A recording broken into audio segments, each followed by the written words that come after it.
നിങ്ങളൊന്ന് കാണണം. അദ്ദേഹത്തിന്റെ അവസ്ഥ എന്താണെന്ന് നിങ്ങൾക്ക് മനസ്സിലാക്കാൻ വേണ്ടിയാ. കടവത്തൂരിൽ ഞാനൊരു വീട്ടിൽ വന്നു. അവിടെ ആ വീട്ടിൽ വന്ന് ഞാൻ പ്രാർത്ഥിക്കാണ്. കല്യാണ വീടോ അല്ലെങ്കിൽ പുതിയ വീട് നിർമ്മിച്ചിട്ട് അവിടെ ഗൃഹപ്രവേശന ദിവസമോ എന്ന് എനിക്ക് ഓർമ്മയില്ല. ഞാൻ അവിടുന്ന് ഫാത്തിഹ ഓതിയിട്ട് ദുആ ചെയ്യാണ്. ഒരാൾ കൈ താഴ്ത്തി അവിടെ ഇട്ടു. സുബ്ഹാനല്ലാഹ്, ബാലൻ നായർ അല്ല, കുഞ്ഞിരാമക്കുറുപ്പല്ല, മുസ്ലിമിന്റെ പേരുള്ള ഒരാൾ കൈ താഴ്ത്തി അവിടെ ഇട്ടു. അയാൾ ആമീൻ പറഞ്ഞില്ല, അയാൾ ഫാത്തിഹ ഓതിയില്ല. ഞാൻ ചോദിക്കുന്നു, ഈ സമുദായത്തെ നിങ്ങൾ എവിടെയാ എത്തിച്ചത്? ഫാത്തിഹ ഓതുന്നതിന് എവിടെയാ കുഴപ്പം? മുസ്ലിമീങ്ങളെ, ഫാത്തിഹ ഓതിയിട്ടുള്ള ദുആക്ക് ഉത്തരമുണ്ടെന്ന് പറഞ്ഞത് മുഹമ്മദ് നബി സല്ലല്ലാഹു അലൈഹി വസല്ലം തങ്ങളല്ലേ? അത് ഇമാം മുസ്ലിം റിപ്പോർട്ട് ചെയ്ത ഹദീസ് അല്ലേ? സാധാരണക്കാരനായ മുസ്ലിമേ, നിങ്ങളെ എവിടേക്കാ നിങ്ങളെ നേതാക്കന്മാർ കൊണ്ടുപോയത്? അല്ലാഹുവിന്റെ റസൂലല്ലേ പറഞ്ഞത്? അതേ, ഫാത്തിഹയിൽ നിന്നുള്ള 2 അക്ഷരമെങ്കിലും ഓതിയിട്ടുള്ള ദുആക്ക് ഉത്തരമുണ്ട്.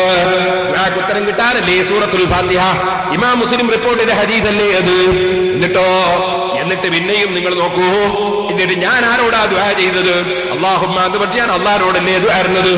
ഈ വീട്ടിൽ ബർക്കത്ത് ചെയ്യണം അല്ലാ, ഈ വീട്ടിന് കാവൽ നൽകണം അല്ലാ, ഈ വീട്ടിൽ നിന്ന് മരിച്ചുപോയവർക്ക് പുറത്തു കൊടുക്കണം അല്ലാ, ഈ വീട്ടിന്റെ ആളുകളിൽ നിന്ന് മരിച്ചുപോയവർക്ക് പൊറുക്കണം അല്ലാ എന്ന് ഞാൻ ദുആ ചെയ്യുമ്പോൾ വാശിയോടുകൂടെ കയ്യും താഴ്ത്തിയിട്ട് അവിടെ ഇരുന്നു. അയാൾ പറഞ്ഞു, ഞാൻ എന്തായാലും ആമീൻ പറയൂല. ഞാൻ ചോദിക്കട്ടെ, ഇതെന്തൊരാശയമാ സഹോദര? അല്ലാഹുവിന്റെ ഖുർആനിൽ അല്ലാഹ് പറയുന്നു, ഉദ്ഉനി അസ്തജിബു ലക്കും, എന്നോട് ദുആ ചെയ്തോളൂ, ഞാൻ ഉത്തരം തരും. അല്ലാഹ് പറയുന്നു, ഇദാ സഅലക ഇബാദി അന്നി ഫഇന്നി ഖരീബുൻ ഉജീബു ദഅവത ദാഇ ഇദാ ദഅാൻ. എന്റെ അടിമ ചോദിച്ചാ പറയൂ നബിയെ, ഞാൻ സമീപസ്ഥനാണ്, ഞാൻ ദുആക്ക് ഉത്തരം കൊടുക്കും. നമ്മൾ എവിടെയും അല്ലാഹുവോട് ദുആ ചെയ്യും, ഇവിടെയും ദുആ ചെയ്തിട്ടാ തുടങ്ങിയത്, അവസാനം ദുആ ചെയ്തിട്ടാ നിർത്തുകയും ചെയ്യാ. സുബ്ഹാനല്ലാഹ്, എന്തേ ഇവർക്ക് ദുആയോട് ഇത്ര വലിയ വിരോധം? ദുആ ചെയ്തുകൂടാ എന്നൊരു വാശി എന്താണ്? ദുആ ചെയ്യുമ്പോൾ ആമീൻ ഉത്തരം ചെയ്യണേ എന്ന് പറഞ്ഞാൽ അതിന് ടാക്സ് കൊടുക്കണോ? അല്ലാഹുവേ ഉത്തരം ചെയ്യണേ എന്ന് പറഞ്ഞാൽ അതിന് ടാക്സ് കൊടുക്കണോ? സുബ്ഹാനല്ലാഹ്, കൂട്ടായുള്ള പ്രാർത്ഥനയ്ക്ക് ഉത്തരം തരുമെന്ന് പഠിപ്പിച്ച് മുഹമ്മദ് നബി സല്ലല്ലാഹു അലൈഹി വസല്ലം തങ്ങളല്ലേ? എന്തേ റസൂലുള്ളാഹിനെ സ്വീകരിക്കുന്നതിന് എന്തിനാണ് മടി? ഖുർആൻ സ്വീകരിക്കുന്നതിന് എന്തിനാണ് മടി? അപ്പൊ ഖുർആനിലും ഹദീസിലൊക്കെ ഒരേ കൂടുമ്പോ ഒരു കൂട്ടദുആ പറഞ്ഞിട്ടുണ്ട് എന്നാണ് കേൾവിക്കാർക്ക് തോന്നുക. പച്ചക്കള്ളമല്ലേ ഇയാള് പറഞ്ഞത്? അള്ളാഹുവിന്റെ റസൂലും അവിടുത്തെ സഹാബത്തും ഒക്കെ പുതിയ പുരയിൽ താമസിക്കുമ്പോ റസൂലുള്ള ദുആ ചെയ്യുകയും സഹാബത്ത് ആമീൻ പറയുകയും ചെയ്ത ഒരൊറ്റ സംഭവം ഹദീസിന്റെ കിതാബിലുണ്ടോ?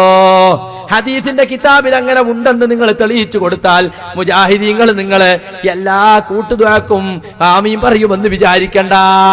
അത് ഞങ്ങൾ എതിർക്കാൻ വേറെയും ഒരു കാരണമുണ്ട്. പുരയിൽ കൂടുന്ന വീട്ടിൽ വന്നിട്ട് മുസ്ലിയാക്കന്മാര് ദ്വാർക്കുന്നത് എന്തിനാണ്? കാശ് കിട്ടാനാണ്. ചിക്കിളി കൊടുത്താലേ ദ്വാർക്കുള്ളൂ, വെറുതെ വന്ന് ദ്വാർക്കൂല. പിന്നെ അള്ളാഹിനോട് ദ്വാർക്കും, അതിനൊപ്പം മൗലിയാക്കന്മാരോടും ദ്വാർക്കും. ഒരു ഫാത്തിഹയും ഒരു ഖുൽ ഹുവല്ലാഹു അഹദും ഒരു ഖുൽ അഊദു ബിറബ്ബിൽ ഫലഖും ഒരു ഖുൽ അഊദു ബിറബ്ബിൻ നാസും ഓതി വെക്കും. ഓതി വെച്ചിട്ട് പിന്നെ അങ്ങനെ പോസ്റ്റ് ചെയ്യും. ആദം നബിന്റെ ഹളറത്തിലേക്ക്, നൂഹ് നബിയുടെ ഹളറത്തിലേക്ക്, അങ്ങനെ പോന്നിട്ട് പിന്നെ ജിബ്രീൽ വ മീകായിൽ, അങ്ങനെ മലക്കുകളുടെ ഹളറത്തിലേക്ക്, അങ്ങനെ അമ്പിയാക്കളെ കഴിഞ്ഞാൽ പിന്നെ അവന് പേരറിയാവുന്ന എല്ലാ ലൊട്ടിലൊടുക്ക് ഔലിയാക്കന്മാര് ഹളറത്തിലേക്കും പോസ്റ്റ് ചെയ്യും. കടവത്തൂരിൽ നിന്ന് ദുആ ചെയ്യാണെങ്കിൽ അലിയുൽ കൂഫി ഖദ്ദസല്ലാഹു സിർറഹുന്റെ ഹളറത്തിലേക്ക്, അന്തുറുപ്പാപ്പ ഖദ്ദസല്ലാഹു സിർറഹുന്റെ ഹളറത്തിലേക്ക്. ഇങ്ങനെയല്ലേ നിങ്ങളെ ദുആ? അള്ളാന്റെ റസൂൽ പഠിപ്പിച്ചിട്ടുണ്ടോ? മരിച്ച ആളുകളുടെ ഫാത്തിഹ ഓതിയിട്ട് മരിച്ച ആളുകളെ ഹദറത്തിലേക്ക് പോസ്റ്റ് ചെയ്യാനുള്ള ഒരൊറ്റ ഹദീസിന്റെ കഷ്ണം നാണമുണ്ടെങ്കിൽ പേരോടിനെ കൊണ്ടുവന്ന് ഇവിടെ വയല് പറയിപ്പിച്ചവരും ഈ പടവട്ടൂരിന്റെ മണ്ണിൽ വന്ന് പറഞ്ഞു കൊടുക്ക. മുജാഹിദുകാരനെ കുറ്റം പറഞ്ഞിട്ട് കാര്യമില്ല. സുന്നത്ത് പ്രവർത്തിക്കണം, ബിദ്അത്ത് പഠിക്കണമെന്നാണ് ഞങ്ങൾ അവരെ പഠിപ്പിച്ചിട്ടുള്ളത്. അപ്പൊ 2-3 കാരണം കൊണ്ടാ കൈവന്തിക്കാത്തത്. ഒന്ന്, അങ്ങനെ ഒരു കൂട്ടദ്വാ റസൂലോ സഹാബത്തോ കാണിച്ചു തന്നിട്ടില്ല. പിന്നെ ഇയാൾ ദ്വാരക്കുണ്ടെങ്കിൽ അത് കാശിനുള്ള ദ്വായിരിക്കും. പിന്നെ ഇയാൾ ദ്വാരക്കുന്നത് അള്ളഹാനോട് മാത്രം ആയിക്കൊള്ളുന്നില്ല, വേറെ പലരോടും ദ്വാരക്കും. ഇയാൾ പറയാണ് ഞാൻ അള്ളഹാനോടല്ലേ ദ്വാരുന്നത്. ആർക്കറിയാ? ഈ സാധാരണക്കാരന് അത് ശ്വാസം പോണിനൊക്കെ ഹോമീന്നറിയും. ഹൗമിനറിയോ? അപ്പൊ ഞാൻ അള്ളഹാനോടല്ലേ ദ്വാരുന്നത്. ആദ്യം പറഞ്ഞു ഞാൻ അള്ളഹാനോടാ ദ്വാർക്കണത്. നിങ്ങളെ സംബന്ധിച്ച് എങ്ങനെ വിശ്വസിക്കും? അള്ളഹാനോട് ദ്വാർന്നാ ഉത്തരം കിട്ടി ഞങ്ങൾ പറയുന്നത്. അല്ലാത്തോട് ദ്വാർന്നാൽ കിട്ടുമെന്ന കാര്യം ഉറപ്പാണ് ഞങ്ങൾ പറയുന്നത്. പിന്നെ എങ്ങനെ നിങ്ങളെ ദ്വാക്ക് നമ്മൾ കയ്യൊന്തിക്ക? കൂലിക്കുള്ള ദ്വായിൽ ഇഖ്ലാസ് ഉണ്ടാകോ? പൈസ കിട്ടാനാ ദ്വാർക്കണത്, അതിന് ഇഖ്ലാസ് ഉണ്ടാകോ? ഇതുവരെ സ്വന്തം സ്വഭാവമാണ്. ദുആ സമ്മേളനങ്ങൾ നടത്തുന്നു. എന്തിന്? ആളുകളെ കാശ് പിടുങ്ങാൻ വേണ്ടി. ഉത്തരം കിട്ടുന്ന സാദാത്യങ്ങളും ആരിഫ്യങ്ങളും പങ്കെടുക്കുന്നു എന്ന് പറഞ്ഞിട്ട്, എന്നിട്ട് ആളുകൾ അങ്ങനെ പരസ്യം കൊടുത്തിട്ട് ക്ഷണിക്കാണ്. ആരെങ്കിലും ദുആക്ക് പൈസ കൊടുത്താൽ ഓനും ഓന്റെ ഉപ്പാക്കും ഉമ്മാക്കും ഒക്കെ കൊണ്ട് ഭയങ്കര ദുആ. അപ്പൊ പിന്നെയും കുറെ ആളുകൾ കൊണ്ടുവന്ന് കൊടുക്കും. അതിന്റെ ഒരു സാമ്പിൾ നിങ്ങൾ കണ്ടോളി.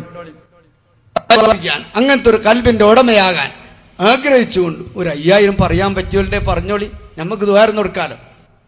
ഒരു 5000 പറയാൻ പറ്റിയോളി പറഞ്ഞോളി, നമ്മൾ ദ്വാരം കൊടുക്കാലോ. വെറുതെ ദ്വാരക്കൂല, 5000 കൊടുക്കണം. അത് ശൈഖുനാനെ മുമ്പിലിരുത്തിയിട്ട് അതിന്റെ മുരീദ് പറയാണ്. ദിക്ർ ദുആ സമ്മേളനമാണ് നടക്കുന്നത് അല്ലേ? CM വലിയുള്ളാഹിന്റെ നാട്ടിലാണ് നടക്കുന്നത്. അങ്ങനെ ഒരു കുഞ്ഞാമു 5000 കൊടുത്തു. അത് കേട്ടോളി. ആയനാട്ട് മേലെ ചെട്ടിയാൻ വീട്ടിൽ കുഞ്ഞാമു 5000 രൂപ സംഭാവന. അൽഹംദുലില്ലാ, ഒരാളെന്നേ പറഞ്ഞിട്ടുള്ളൂ. ഒരുപാട് ആളുകൾ അൽഹംദുലില്ലാ കുഞ്ഞാമു എന്ന മാന്യ വ്യക്തിയുടെ ഈ സദഖ നീ സ്വീകരിക്കണേ അല്ലാ. കുഞ്ഞാമുവിന്റെ ഹൃദയം ഈ പറഞ്ഞ മഹത്വമുള്ള ഹൃദയമാക്കണേ അല്ലാ. പ്രകാശിക്കുന്ന ഈമാനും തഖ്വയും ആ മാന്യ വ്യക്തിക്ക് നൽകണേ അല്ലാ. മരണസമയം വരെ ശൈഖുനാന്റെ തർബിയത്തും തർബിയത്തും ആ മാന്യ വ്യക്തിക്ക് നൽകണേ അല്ലാ. അവർക്കുള്ള സമ്പത്തിലൊക്കെ നീ ബർക്കത്ത് ചെയ്യണേ അല്ലാ. അവരുടെ ഭാര്യ സന്താനങ്ങളെ വിജയികളാക്കണേ അല്ലാ. മരിച്ചവർക്ക് പൊറുക്കണേ അല്ലാ. അവർക്കും ബന്ധപ്പെട്ടവർക്കും ദീർഘായുസ് നൽകണേ അല്ലാ. ബിറഹ്മതിക യാ അർഹമർ റഹീമീൻ. അവിടെ അല്ലാത്തവരോട് ദ്വാരന കാശ് തിരിച്ചു വാങ്ങും. അപ്പൊ അതുകൊണ്ട് അള്ളാഹിനോട് മാത്രം ദ്വാരന്നിരിക്കാണ്. ആണ്ട് നേർച്ചയും ദിക്ർ ദുആ സമ്മേളനവും ഇതാണ് നിങ്ങളെ ദുആ. ഇതിൽ നിങ്ങൾക്ക് ഇഖ്ലാസ് ഉണ്ടാവുമോ? 5000 തെരുവോളം കുഞ്ഞാമൂന് നിങ്ങൾക്ക് ഓർമ്മല്ലോ. ഉസ്താദെ പൈസ ഒന്നും കയ്യിലല്ലോ, ഒന്ന് ദ്വാരക്കണം ഉസ്താദ് പറഞ്ഞാല് പൈസ എടുക്കണോ? കുറച്ചു നേരം തോന്നുന്നു മതിയോ? ഞാൻ തന്നീനാഴ്ചയില്ല, കുറച്ചും കൂടി ദ്വാരക്കണം. ഇങ്ങനെ കൂലിക്ക് ദ്വാർപ്പിക്കുന്ന സമ്പ്രദായം അള്ളാഹുവിന്റെ റസൂല് കാണിച്ചു തന്നിട്ടുണ്ടോ? ഇത് ഏത് സുന്നത്ത് ജമാഅത്താണോ? ഇത് ഇസ്ലാം പഠിപ്പിച്ചതാണോ?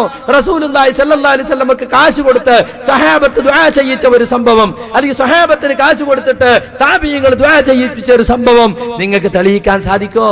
നിങ്ങൾ എല്ലാത്തിനും തെളിവുള്ള കൂട്ടരല്ലേ? തലയെ കെട്ടിയാരിന്ന് തക്ബീർ വിളിച്ചാൽ മതി. മുമ്പില് പോയത്തം വിളിച്ച് പറഞ്ഞിട്ട് ഈ കടവത്തൂരിന്റെ പ്രബുദ്ധമായ മണ്ണിൽ വന്നിട്ട് ഇത്തരത്തിലുള്ള പോയത്തങ്ങൾ. ഇന്നലെ കടവത്തൂർക്കാർക്ക് ഒരു കുറ്റം, ബാലൻ നായരല്ല കയ്യ് പൊന്തിക്കാതിരുന്നത്, മറ്റേ കുറുപ്പല്ല കയ്യ് പൊന്തിക്കാതിരുന്നത് എന്ന് പറഞ്ഞാൽ നമ്മളിപ്പോ ബാലൻ നായരെയും കുറുപ്പിനെയൊക്കെ പോലെയാണ് കയ്യ് പൊന്തിക്കാത്തോണ്ട് ഇവന്റെ കള്ളതുവയ്ക്ക് ആമീൻ പറയാത്തോണ്ടേ. നിങ്ങൾ ആലോചിച്ച് നോക്കണം. കടവത്തൂരിലെ മുസ്ലിമീങ്ങളെ അല്ലെങ്കിൽ മുജാഹിദ് സുഹൃത്തുക്കളെ ആക്ഷേപിക്കാൻ വേണ്ടി അയാൾ